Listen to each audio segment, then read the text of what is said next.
नमो तस्स भगवतो अरहतो सम्मा सम्बुद्धस्स। बुद्ध और उनका धम्म बाबा साहेब डॉक्टर अम्बेडकर द्वारा रचित कालजयी पुस्तकों के इस रचना संसार में आपका स्वागत है। आप जानते हैं कि इस समय हम लोग बाबा साहेब डॉक्टर अम्बेडकर द्वारा मूल रूप से अंग्रेजी में रचित ग्रंथ द बुद्धा एंड हिज धम्मा, इसका ये हिंदी अनुवाद आप तक पहुंचा रहे हैं। और ये जो हिंदी अनुवाद है, ये हिंदी अनुवाद डॉक्टर भदंत आनंद कौशल्यायन जी का है। आइए इस कड़ी में आगे बढ़ते हैं। आपको याद दिला देते हैं कि इस समय हम बुद्ध और उनका धम्म इस ग्रंथ का ये जो समझ और समझाइश का कार्यक्रम चला रहे हैं, इसके ये चतुर्थ कांड का चौथा भाग है। और इसमें बाबा साहेब ने जो मुख्य शीर्षक लिखे हैं बुद्ध प्रवचन, जो कि खास तौर पर गृहस्थों के लिए प्रवचन है। और इसमें इस कड़ी में जिस अध्याय के साथ हम लोग आगे बढ़ रहे हैं वो अध्याय है पति और पत्नी। तो आइए अब जानते हैं कि पति और पत्नी इनके लिए क्या समझाइश तथागत बुद्ध देते हैं। तो देखिए, बाबा साहेब लिखते हैं कि एक समय भगवान बुद्ध मथुरा और निरंजा के बीच महापथ से चले जा रहे थे। मथुरा और निरंजा के बीच में जो महापथ है उससे तथागत बुद्ध चले जा रहे थे। और बहुत से गृहस्थ तथा उनकी पत्नियां मथुरा और निरंजा के बीच के महापथ से चली जा रही थी, मतलब उसी रास्ते जा रहे थे जिस रास्ते ये लोग भी जा रहे थे। तो उस समय तथागत बुद्ध सड़क छोड़कर एक वृक्ष के नीचे जाकर विराजमान हुए। और इन गृहस्थों और उनकी पत्नियों ने भी भगवान बुद्ध को एक वृक्ष के नीचे बैठे देखा।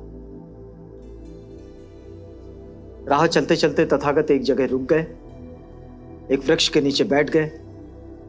और राह चलते जो गृहस्थ थे, गृहपति थे, उनकी गृहपत्नी थी, और ये इन्होंने जब जाते हुए देखा तो ये देखकर वे जहां तथागत विराजमान थे वहां आए।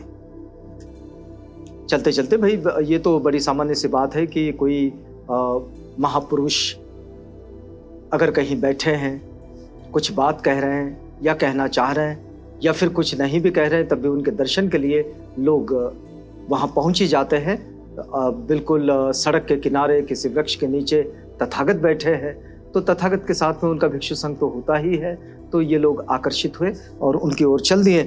आकर अभिवादन किया और एक ओर बैठकर उन्होंने तथागत बुद्ध से पूछा कि पति पत्नी का आपस का ठीक व्यवहार कैसा होना चाहिए। ये बहुत सामान्य सा प्रश्न है जो आज के वक्त में जितने भी लोग गृहस्थ जीवन में हैं उन सब के सामने ये प्रश्न खड़ा होता ही है कि पति पत्नी का आपस में व्यवहार कैसा होना चाहिए। इस प्रकार बैठे हुए उन गृहस्थों तथा उनकी पत्नियों को भगवान बुद्ध ने कहा। अब देखिए क्या कहते हैं तथागत कहते हैं कि पति पत्नी के इकट्ठे रहने के 4 रूप है। जो पति पत्नी इकट्ठे हैं उसके 4 रूप होते हैं। तो 4 रूप में से पहला तथागत कहते हैं कि एक दुष्ट पुरुष एक दुष्ट स्त्री के साथ रहता है। यह हो गया गृहस्थ जीवन का पहला रूप पति पत्नी का, कि एक दुष्ट पुरुष एक दुष्ट स्त्री के साथ रहता है। दूसरा, एक दुष्ट पुरुष एक देवी के साथ रहता है। फिर तीसरा रूप बताते हैं कि एक देवता एक दुष्ट स्त्री के साथ रहता है। और चौथा रूप बताते हैं कि एक देवता एक देवी के साथ रहता है। तो इस तरह के ये 4 रूप तथागत बताते हैं कि इस तरह से ये 4 रूप देखने को मिलते हैं गृहस्थ जीवन में, पति पत्नी, उनके व्यवहार और उनका आपस में रहन सहन। इसको ऐसे समझिएगा कि 2 बुरे एक साथ रहते हैं, एक अच्छा एक बुरा एक साथ रहते हैं। इसमें एक अच्छा पुरुष एक बुरी स्त्री साथ रहते हैं, एक बुरी स्त्री एक अच्छा पुरुष साथ रहते हैं, और दोनों अच्छे मतलब स्त्री और पुरुष एक साथ रहते हैं। तो इस तरह के ये 4 रूप तथागत ने बताए। और फिर देखिए उसके आगे वे कहते हैं कि एक पति हत्या करता है, चोरी करता है, व्यभिचार करता है, झूठ बोलता है, नशीली चीजें पीता है, दुष्ट है, पापी है, लोभ युक्त मन से गृहस्थ जीवन व्यतीत करता है, सदाचारियों को कटु वचन बोलता है और गालियां देता है। उसकी पत्नी भी हत्या करती है, चोरी करती है, व्यभिचार करती है, झूठ बोलती है, नशीली चीजें पीती है, दुष्ट है, पापी है, लोभ युक्त मन से गृहस्थ जीवन को व्यतीत करती है, सदाचारियों को कटु वचन बोलती है और गालियां देती है। हे गृहपतियों, गृहपत्नियों, इस प्रकार एक दुष्ट पुरुष एक दुष्ट स्त्री के साथ रहता है। सामान्य शब्दों में समझे कि यहां पति और पत्नी दोनों इस स्थिति में दुश्शील होते हैं, यानी कि शीलों का बिल्कुल आचरण ना करने वाले होते हैं, चोरी करते हैं, झूठ बोलते हैं, व्यभिचारी होते हैं, किसी का अपमान करते हैं, किसी को गालियां देते हैं। तो इस तरह से ये एक दुष्ट पुरुष एक दुष्ट स्त्री के साथ रहता है, ऐसा उसका मतलब हुआ। अब दूसरी बात वे बताते हैं। दूसरी बात बताते हुए वे कहते हैं कि एक पति हत्या करता है, चोरी करता है, व्यभिचार करता है, झूठ बोलता है, नशीली चीजें पीता है, दुष्ट है, पापी है, लोभ युक्त मन से गृहस्थ जीवन व्यतीत करता है, सदाचारियों को कटु वचन बोलता है और गालियां देता है। यह तो हुई पति की बात।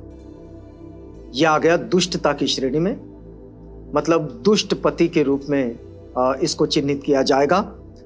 लेकिन फिर आगे तथागत कहते हैं, लेकिन उसकी पत्नी न हत्या करती है, न चोरी करती है, न व्यभिचार करती है, न झूठ बोलती है, न नशीली चीजें पीती है, न दुष्ट है, न पापी है, न लोभ युक्त मन से गृहस्थ जीवन व्यतीत करती है, और न सदाचारियों को कटु वचन बोलती है, और ना ही गालियां देती है।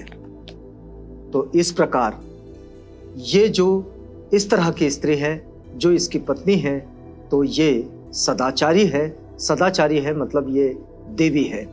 हमारे तरफ देवी और देवता इसके आज बहुत अलग मायने लोगों के बीच में आ चुके हैं, लेकिन तथागत ने जिसे देवी कहा वो ये है कि जो न हत्या करें, न झूठ बोले, न पापी हो, न व्यभिचार करें, वो देवी है। तो ये जो देवी है, ये देवी उस दुष्ट पति के साथ है, ऐसा उसका दूसरा मतलब। ये एक दूसरा रूप है गृहस्थ जीवन का, पति पत्नी का। और फिर वे आगे बढ़कर कहते हैं कि एक पति हत्या नहीं करता, चोरी नहीं करता, व्यभिचार नहीं करता, झूठ नहीं बोलता, नशीली चीजें नहीं पीता, दुष्ट नहीं है, पापी नहीं है, लोभ युक्त मन से गृहस्थ जीवन व्यतीत नहीं करता, सदाचारियों को कटु वचन नहीं बोलता, उन्हें गालियां नहीं देता, लेकिन उसकी पत्नी हत्या करती है। देखिए, पति यहां देवता के रूप में है। हमारे यहां तो कोई अलग ही चलन देखने को मिलता है कि पति चाहे जैसा हो, उसको देवता मानने वाली जो स्थिति है, वो स्थिति देखने को मिलती है। लोग इसको प्रचारित भी करते हैं। बुद्ध की शिक्षाओं में ये बात नहीं आती। जो देवता नहीं है, मतलब जो अच्छा नहीं है, वो नीच है। तो यहां लेकिन उसकी पत्नी हत्या करती है, चोरी करती है, व्यभिचार करती है, झूठ बोलती है, नशीली चीजें पीती है, दुष्ट है, पापी है, लोभ युक्त मन से गृहस्थ जीवन व्यतीत करती है, सदाचारियों को कटु वचन बोलती है और गालियां देती है। इस प्रकार गृहपतियों निश्चय से एक देवता एक दुष्ट स्त्री के साथ रहता है। तो ये गृहस्थ जीवन में पति पत्नी का ये तीसरा रूप तथागत ने विशद किया है कि जिसमें एक दुशील पत्नी है, दुष्ट है, और पुरुष जो है वो सदाचारी। एक और रूप बताएं कि जिसमें पुरुष सदाचारी नहीं है, पत्नी सदाचारी। ये एक दूसरा रूप।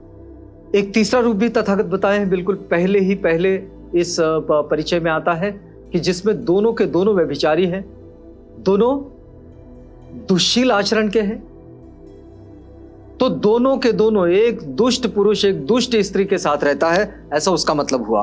अब देखिएगा, एक चौथा रूप तथागत बताते हैं, और यह चौथा रूप है कि एक पति पत्नी ना हत्या करते हैं।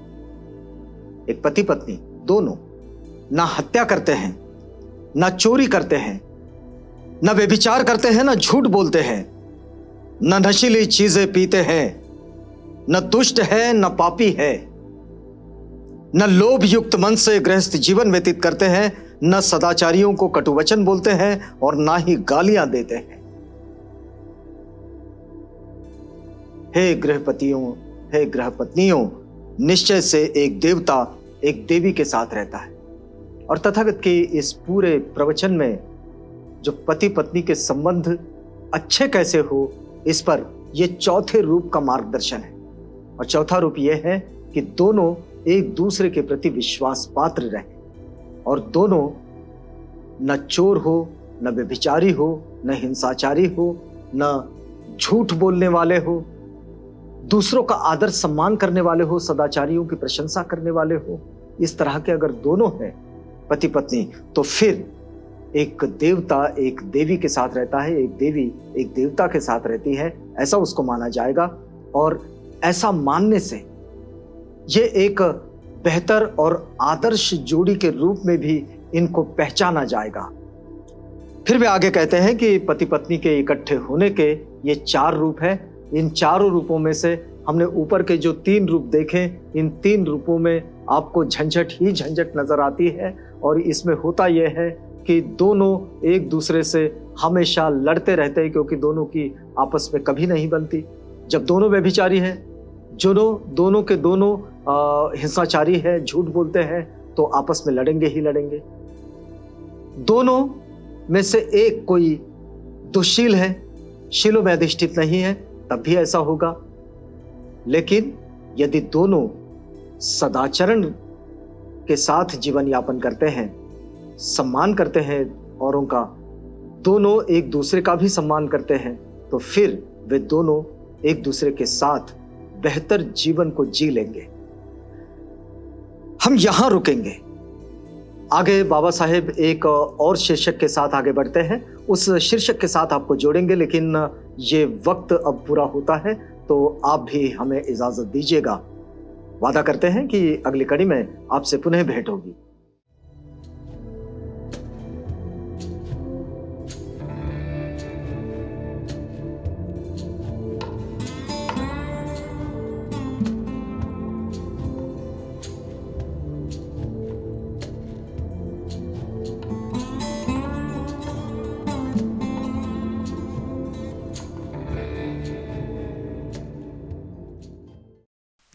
बुद्ध और उनका धम्म।